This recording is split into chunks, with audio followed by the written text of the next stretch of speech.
Net neutrality in a post-net neutrality world. Net neutrality was recently legislated out of existence in the American Congress.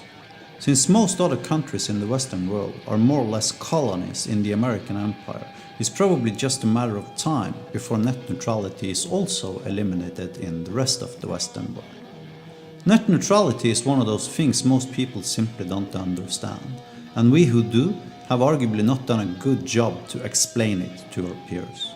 But basically, net neutrality is the belief in that all bytes are created as equals and should have equal rights when transferred over the internet. So the collapse of net neutrality is arguably the implementation of apartheid for ideas, speech, and the freedom to express yourself. It's the mother of all censorship issues, or if you like more modern analogies, the one ring of censorship to rule them all and forever in darkness bind them. It implies that if you set up a web server and try to publish your bytes, these will be discriminated as they are transferred to your recipients, making it literally impossible to set up your own web server, simply since your bytes will not get to be transferred on the freeway of bytes, but rather be suppressed and forced to travel to your recipients on an old horse and carriage road. So Facebook, New York Times and BBC will be able to send 10 times as many bytes to their recipients, 10 times as fast as you will be able to send your bytes to your recipients. However, the fix for this is actually quite simple. Simply make sure you are sending fewer bytes to your recipients, and your information will load equally fast as the information that BBC, Google and Facebook are trying to transfer. A really well-built motorcycle can travel the same speed on a horse and carriage road as a Toyota Prius can on the freeway. Phosphorus 5 is a web development framework, arguably created around the axiom of fewer bytes.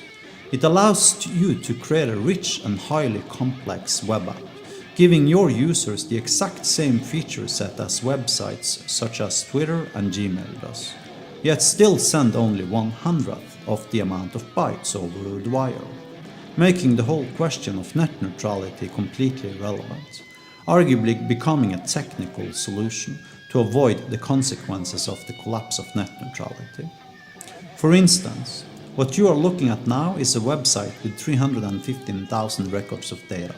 This website initially loads no more than 137 kilobytes on an empty cache, and with a full cache, it consumes only 12 kilobytes.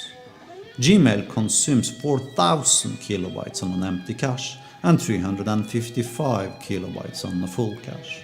This implies that even in a post-net neutrality world, where your bytes travels at 1/25th of the speed of Gmail's bytes, your website still loads faster.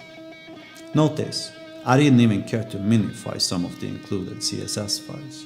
If you minify these files and use a CDN, it will become even smaller. This graph illustrates the difference in size between some of the more popular websites that will arguably benefit from a post-net neutrality world, compared side by side with Phosphorus 5. Notice how the address book example barely shows in these graphs.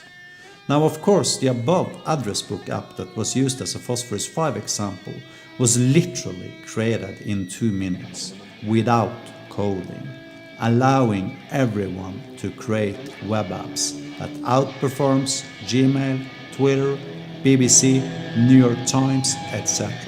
by a factor of at least 25, without even having to code.